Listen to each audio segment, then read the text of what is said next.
Hello everybody and welcome back once again to AndyManCam's garage. Healtech sent me a bunch of goodies to fit onto my Yamaha FZ1-N. And in this riveting chapter, we're going to be fitting the Brake Light Pro.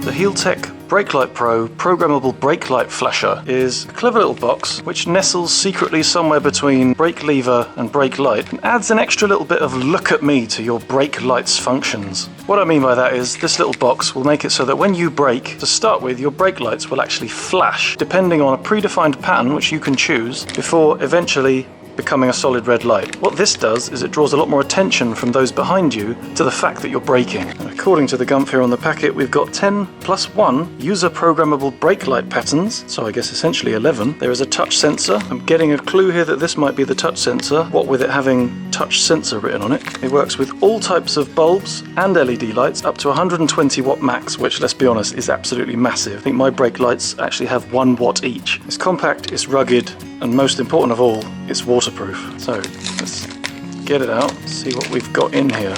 Of course, we have the brake light unit itself, which funnily is almost exactly the same size as the Healtech GI Pro X-Type G2 gear indicator they've got at the front end here. It must be the designers at Healtech's favourite dimensions. We've also got the obligatory 3 cable ties, some very nice 3M branded, waterproof silicone filled cable hijack Scotch lock connectors. Plus, we've also got the destructions and of course Healtech stickers.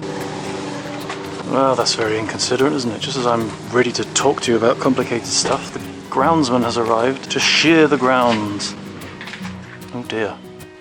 Seems my negative energy has killed his lawnmower.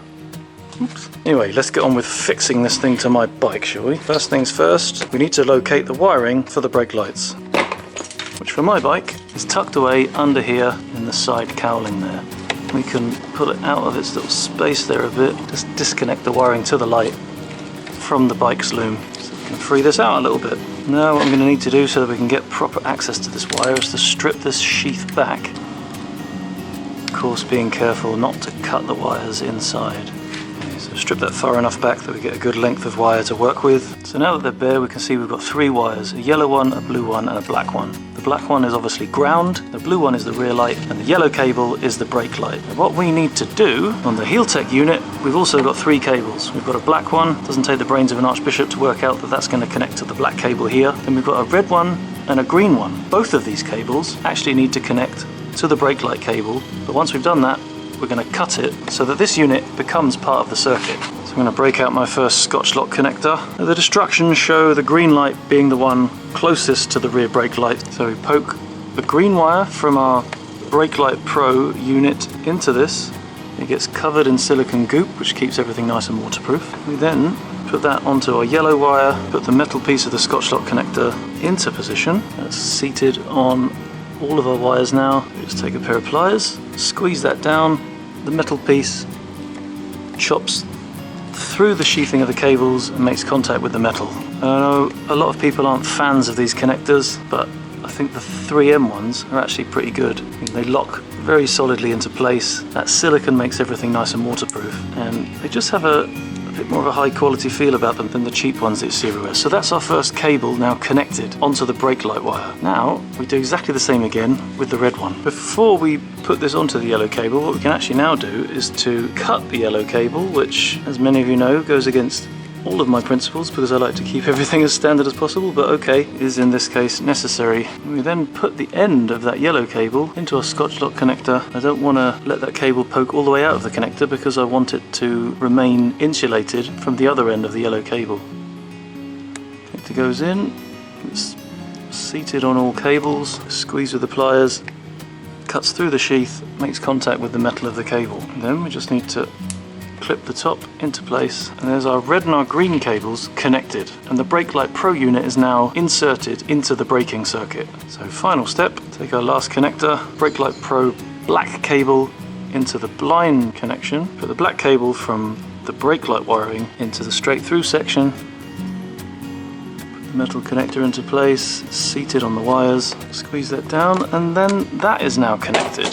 Close that up, and that is the Brake Light Pro installed. Just to try and keep things a little bit tidy, I'm gonna just put the end of the sheathing back around by the end of the cabling, stick a cable tie around it, snip that off, and then in the interest of further neatness and protection, I'm just going to tape this all up together.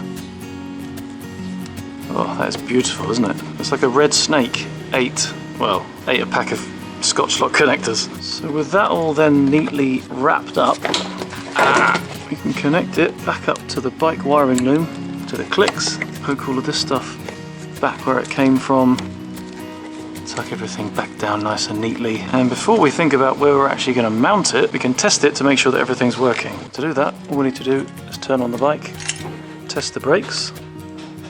Look at that, and the lights flash, telling us that everything is connected up correctly. So now, as I already mentioned, the little box that does all of the magic is also a control unit to change the modes and affect how fast and how much the brake lights flash. And what that means is we need to put this somewhere where we have access to it so we can get to the touch sensor, but it's also not going to interfere with anything that's going on in the bike.